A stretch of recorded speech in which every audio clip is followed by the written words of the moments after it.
thêm tờ ngàm cười con chồng để cả hôm tiền lại nè đấy con chồng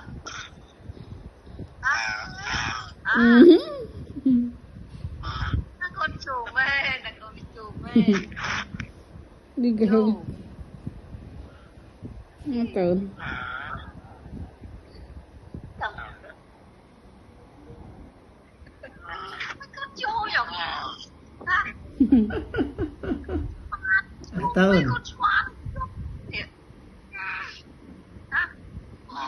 chị ca con